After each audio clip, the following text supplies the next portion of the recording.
Vous êtes sur Spectrum Télévision à la une de l'actualité de ce lundi 10 janvier 2022, Coupe d'Afrique des Nations Cameroun 2021. Nous y sommes. L'ouverture de l'événement a eu lieu hier au stade Olembe de Yaoundé avec en prime la victoire des Lions indomptables du Cameroun sur les étalons du Burkina Faso. La poule E, logée ici à Douala, entre en scène demain 11 janvier avec la rencontre Algérie-Sierra Leone. Elle évoluera au stade du Japoma sur la nationale numéro 3. À cet effet, un plan de circulation de la ville a été établi et présenté ce jour au cours d'un point de presse donné par le délégué régional de la Sûreté nationale du littoral.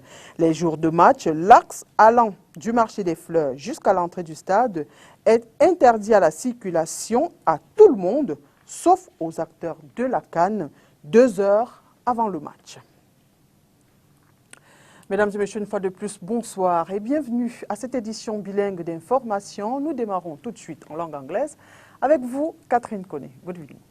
Bonsoir, Oriane Duncan. Bonsoir, ladies and gentlemen. You're watching STV 8 p.m. Balunga Newscast on Spectrum Television. We'll begin with this report that says the regional delegate for national security has today spelled out the city's circulation plan during the AFCON competition. Heavy-duty trucks are prohibited from moving at the Marché des Fleurs stretch of road to the Japoma Stadium. More with Josephine Binzi. The AFCON circulation itinerary for the economic capital has today, 10th January 2022, been spelled out by the regional delegate for national security, Raymond Esogo. The road access concerned here is the national number key. National number key. That runs from Marché des Fleurs Junction to the Japoma Stadium.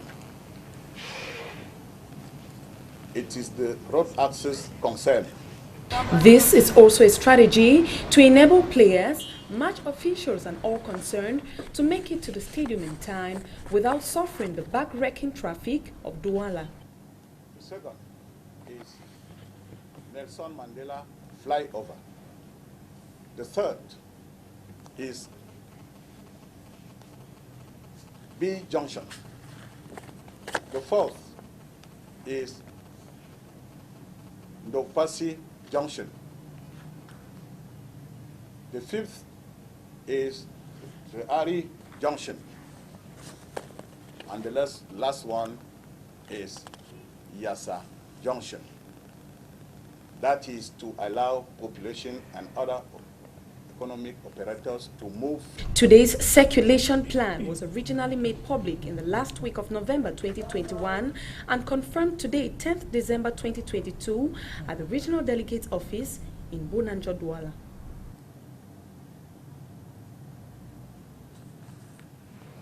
La suite du journal avec vous, Catherine Koné. Definitely, Oriane, Indomitable Lions fan zones have been created or inaugurated in major sports here in the city of Douala in order to enable fans feel the excitement of the sport tournaments. Away from host city, Josephine Binzi was at one of such sports here in the Douala 5 municipality and put together this report. The euphoria around the AFCON Sports Bonanza has reached fever pitch at some spots in the economic capital. Fan zones have been inaugurated and set aside to support the Indomitable Lions by the governor of the littoral region, Samuel Dieudonné Iva-Hadiboa. For Douala in general, it is a success. It's an unforgettable event, and for the Douala 5 municipality, it's an absolute success. You are living the experience. In our fan zone, the governor has just given us the opportunity to enjoy the AFCON. Fans in all excitement expressed their unwavering support for the national team as the competitions have been officially launched. It's an excitement and successful organization of this AFCON. we are conscious that Cameroon has won the task, not only in the eyes of certain Cameroonians, but the entire African continent. De certains Camerounais, de toute l'Afrique et du monde entier. An experience fans hope to enjoy with the indomitable Lions supporters in Douala. I'm calling on all fans to be here every evening to animate this fan zone, to be here always to enjoy the unforgettable event, and to be here to support the indomitable Lions. These fan zones have been purposed to help all Lions supporters to feel the excitement of the sports jamboree. Though Douala is not host to Pool A teams, fans can still feel the enthusiasm in the midst of other supporters. En match d'ouverture hier, le Cameroun est venu à bout du Burkina Faso, 2-1. Et après cette rencontre, donc, Samuel Eto'o-Fils, le président de la Fédération camerounaise de football, est allé rencontrer les Lions indomptables dans les vestiaires. L'ancien goléador a rassuré l'équipe de Vincent Aboubakar du soutien de tous les footballeurs. Samuel Eto'o dit être convaincu que les Lions indomptables iront très loin dans cette compétition et promet apporter son appui à l'équipe. Je vous propose de l'écouter.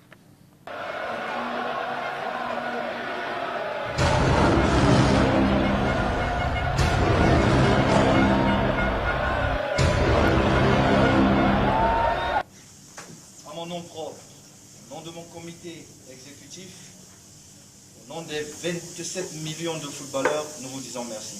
Le premier match n'est jamais facile. Vraiment, il n'est jamais facile. J'étais en train de dire au sélectionneur avant le match que mon cœur était dans mon ventre. Je n'ai jamais eu autant peur. Pas parce que nous ne nous faisons pas confiance, mais parce que le premier match est terriblement compliqué. Mais vous avez réussi. Maintenant, nous avons 6 finales. 6. Mais un match après un autre, après l'autre, après l'autre. Abou a dit quelque chose tout à l'heure quand il rentrait. Capitaine, tu as raison à 2 millions de pourcents, mais ce n'est pas à moi de le dire. Vous allez parler entre vous. Mais sachez que nous, les footballeurs, nous serons toujours à vos côtés, peu importe ce qui arrive. Mais je suis convaincu qu'on ira très très loin. Coach, vraiment merci. C'est ma première victoire en tant que président.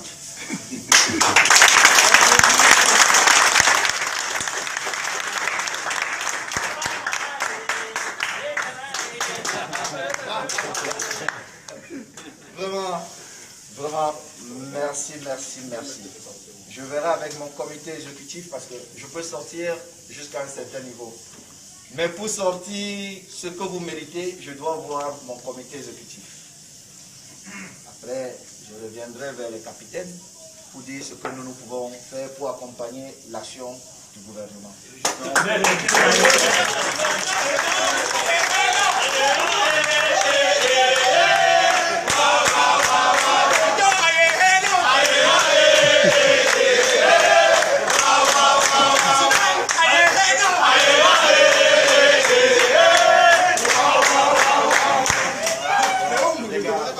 Bien, coach. Vraiment, vous, votre staff, merci encore pour cette première.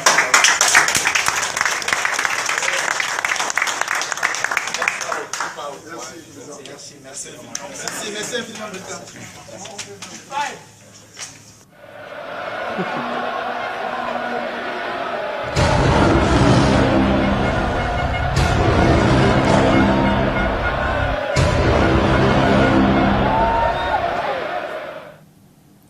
Après le match Cameroun-Burkina Faso hier, quelques supporters camerounais estiment que beaucoup reste à faire pour booster les performances des Lions indomptables. Je vous propose de les écouter. Ils se sont exprimés au micro de Olivier Bouzik. Je dois féliciter l'équipe nationale pour sa victoire. Mais je pense qu'il y a beaucoup à faire. Je n'ai pas été du tout satisfait parce que la prestation n'a pas été bonne. La prestation n'a pas été bonne. Nous avons gagné au travers des pénaltys. Et ce n'est pas une bonne chose. Donc j'ai trouvé l'équipe très froide.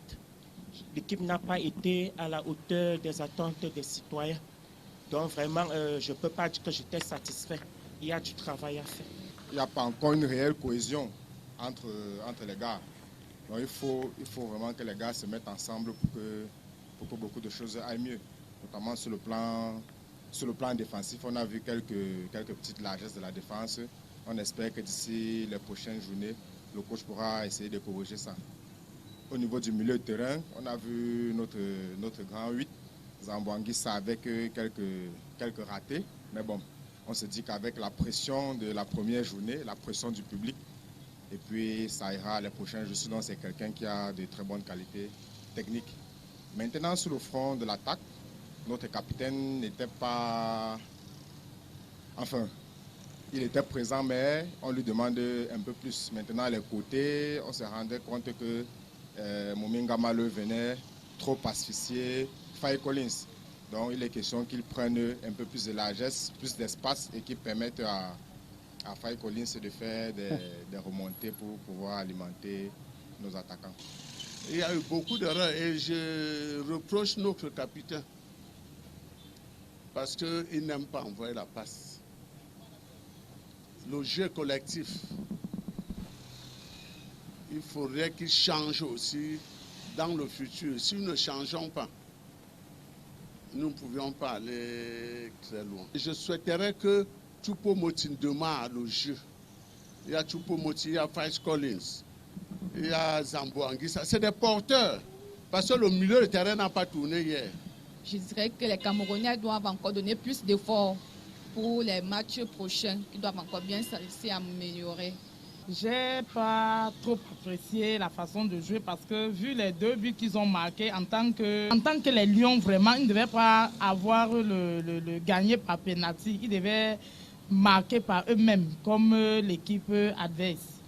Pour moi, j'ai vu qu'ils n'ont pas vraiment été parfaits sur ce point-là. Je crois que pour les matchs à venir, le coach doit essayer de revoir le staff. Le staff devait revoir pour donner vraiment, pour conseiller les joueurs, afin que la collectivité puisse peser sur les prochains matchs et qu'on puisse gagner davantage. Pour le match, à la façon de voir jouer, ça a été... C'est le premier match. Les joueurs ne sont pas encore dans leur... Ils n'ont pas toutes les formes. On peut dire, ils ont fait de leur mieux pour le premier match. Mais à ce qui reste,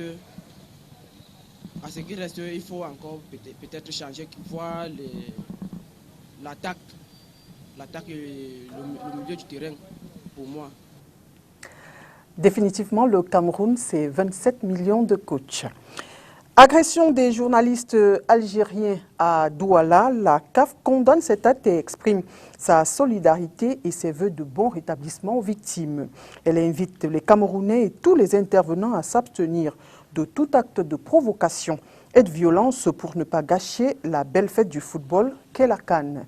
Elle invite également les autorités locales à tout mettre en œuvre pour faire la lumière sur cette affaire. À cet effet, le gouverneur de la région du littoral rassure l'opinion nationale et internationale que les hôtes du Cameroun ne seront pas laissés à la merci des malfaiteurs. Toutefois, il en appelle à la discipline et à la vigilance des visiteurs du Cameroun, quel que soit leur lieu de résidence. Samuel Dieudonné Ivaradiboa, dans un communiqué rendu public ce jour, rappelle que toutes les dispositions sécuritaires sont prises avant, pendant et après la CAN pour assurer la protection de toutes les délégations actuellement logées dans la poule E, c'est-à-dire ici à Douala, tout comme celles qui sont en transit. À propos de ce malheureux incident, le président de la commission communication porte-parole du COCAN condamne énergiquement cet acte. Le COCAN 2021 invite et lance une fois de plus un appel à l'ensemble des délégations et autres visiteurs de cette CAN à se conformer à toutes les mesures de précaution et de sécurité qui sont universellement prises à l'occasion des grands événements sportifs. En effet, sur la base d'investigations, il apparaît que le groupe de journalistes algériens a enfreint les dispositions du cahier de charges et l'accord cadre mutuellement validé par le COCAN et la CAF en matière d'hébergement.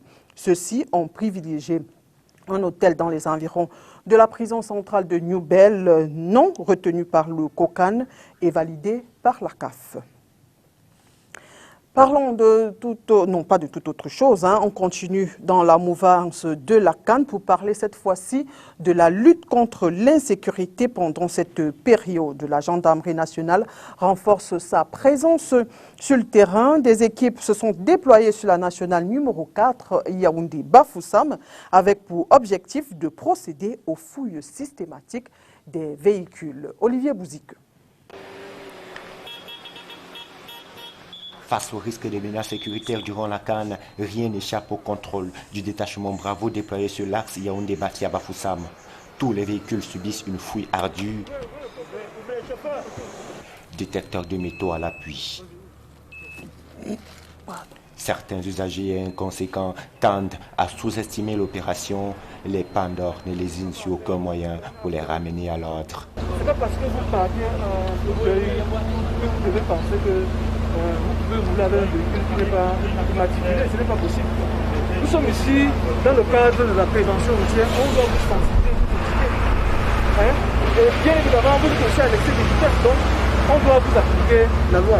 Il y a toujours des usagers de la route qui sont hésitants, mais grâce, n'est-ce pas, au franc-parler, tout le monde est content, n'est-ce pas, du travail que nous abattons sur le terrain.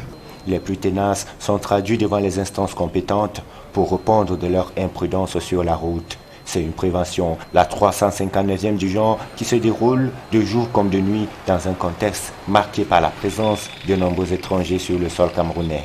Aujourd'hui, vous avez assisté à beaucoup de fouilles.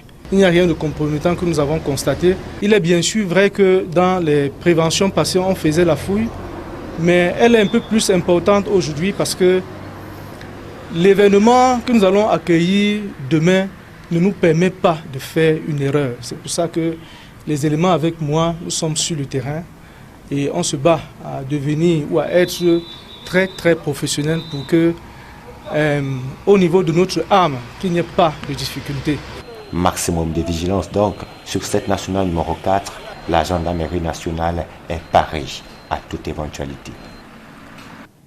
Le secrétaire ou le secrétariat d'État à la Défense chargé de la gendarmerie nationale vient de se doter d'un nouveau bâtiment administratif ultra moderne. La bâtisse qui a été inaugurée par le ministre de la Défense Joseph Betty Assomo va aider à améliorer le cadre de travail des Pandores. Olivier Bouzik. Au cœur du secrétariat d'État à la Défense chargé de la gendarmerie nationale à Yaoundé trône ce nouveau bâtiment au standing imposant établi sur plus de 3000 mètres carrés. Son architecture respecte les commodités modernes pour un cadre de travail qui booste la performance. 3 niveaux, 60 bureaux, un ascenseur d'une capacité de 8 places et un plan réseau de pointe pour ce joyau inauguré par le ministre délégué à la présidence chargé de la Défense, Joseph Betty Assomo. Le rendement de toute organisation, notamment administrative, son aura, son image de marque auprès de ses usagers, appelés clients, sont en partie tributaires du visage, de l'architecture, voire de l'ergonomie de leurs installations, de leurs édifices, leur mobilier et leurs outils de travail. C'est pourquoi le chef de l'État, chef des forces armées, a instruit depuis plusieurs exercices budgétaires la construction, la restauration, la réfection des édifices et domaines militaires et de la gendarmerie nationale, ce, en dépit des contraintes financières et de trésorerie qui sont actuellement celles de l'État. Le nouveau bâtiment administratif du CED est officiellement inauguré simultanément avec le centre médical de la gendarmerie nationale. Il s'agit d'une autre infrastructure futuriste dotée d'une dizaine de services médicaux et des pavillons d'hospitalisation VIP sur laquelle Galax et Toga s'appuient pour renforcer le rayonnement de la gendarmerie nationale, améliorer le cadre de travail et la capacité opérationnelle des Pandores. D'autres projets sont en cours, aussi bien au niveau de la portion centrale que des commandements territoriaux. Le défi à relever étant celui de la poursuite méthodique du relèvement capacitaire de l'arme pour garantir au mieux la protection des personnes et des biens par davantage de proximité sur le terrain. Tous ces projets, nous n'en doutons point, bénéficieront de votre appui jamais démenti, Monsieur le ministre, auprès de la très haute hiérarchie pour leur mise en œuvre effective. Par ailleurs, une remise des décorations à titre exceptionnel a été effectuée pour saluer le travail accompli par le personnel méritant. L'exécutif communautaire de la ville de Douala rend compte aux grands électeurs. La lutte contre le coronavirus, les inondations, la gestion de la situation financière de la communauté urbaine de Douala sont entre autres actions posées par Ojimba Sandine et ses adjoints en 2020. Ces explications ont été données ce 8 janvier au cours d'une rencontre avec les élus municipaux de Douala. Je vous propose d'écouter le maire de la ville, Roger Bassandine. Nous avons été à l'avant-garde du combat, puisque nous étions en contact permanent avec le ministère de la Santé pour proposer des mesures à prendre. Nous avons, en deuxième lieu, redressé les finances de la ville de Douala. Lorsque nous sommes arrivés, les caisses étaient pratiquement vides. La dette était très importante. Dès l'année 2020, nous avons remboursé 22 milliards de dettes. Et nous avons redressé les comptes de la ville avec un excédent de recettes. Donc c'est un élément extrêmement important qui nous a ouvert les voies pour pouvoir en 2021 faire d'autres avancées. Et je crois qu'on peut dire aujourd'hui que l'éclairage public est revenu assez largement. Les routes sont relativement en bon état. Maintenant nous sortons de la saison de pluie, il y a encore quelques dégradations, mais les travaux sont en cours. Les drains et les caniveaux ont été curés. Nous allons nous attaquer en 2022, notamment au problème de l'habitat. Il faut que les citoyens de Douala soient mieux logés, qu'ils aient un habitat décent. C'est un combat que nous allons mener pour qu'on vive mieux à Douala. And on to something else, some leaders and organizations of the Cameroonian civil society met in a press conference here in the city of Douala on January 6, 2022 to discuss on the draft of Finance Law 2022 adopted by the Cameroonian Parliament during the November 2021 session, and also the communique of the Directorate General of Taxation of December 15, 2021 relating to the tax regime of non-profit organization and the promulgation of the Finance Law number 2021/026 of December 16, 2021. Let's get more of the conference in the following interview.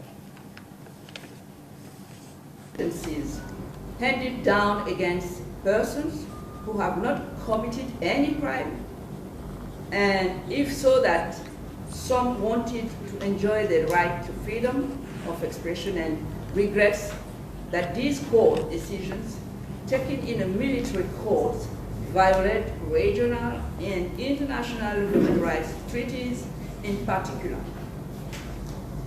Draw the attention of the President of the Republic, national and international opinion, to the risks of social unrest that can result from the multiplication of violations of public freedoms. Call on Cameroonian citizens to become collectively aware of the urgency of ensuring respect for public freedoms as provided for the Cameroon's constitutions. Invite the President of the Republic to decree a general amnesty for all citizens detained in Cameroon's prisons for expressing their opinions.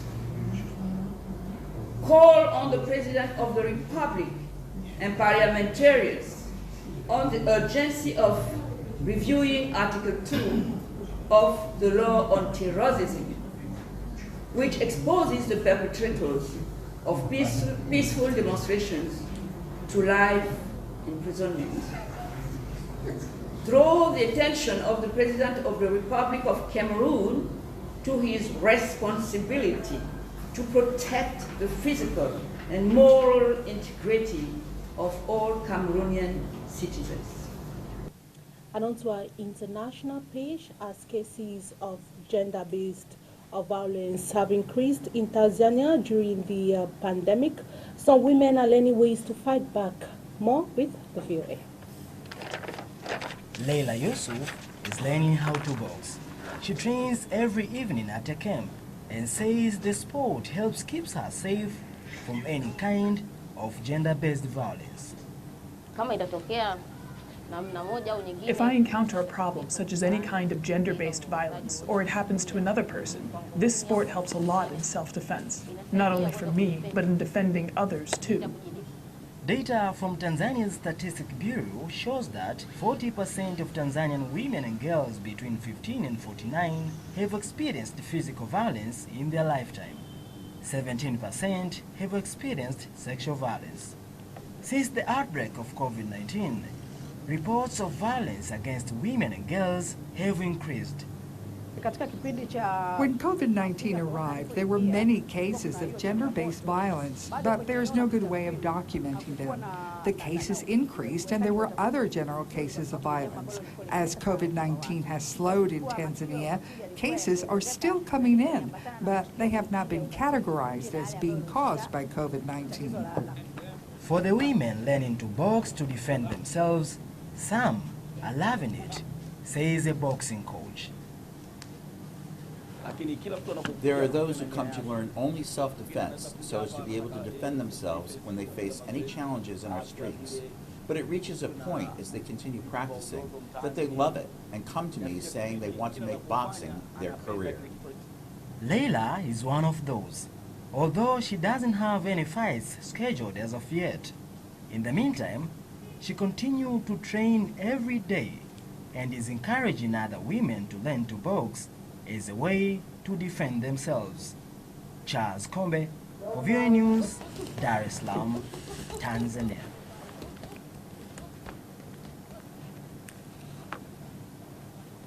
And that is it for the 8 p.m. Balunga newscast on Spectrum Television. Ladies and gentlemen, wishing you a blessed day in the company of our programs. To meet again tonight. Good night.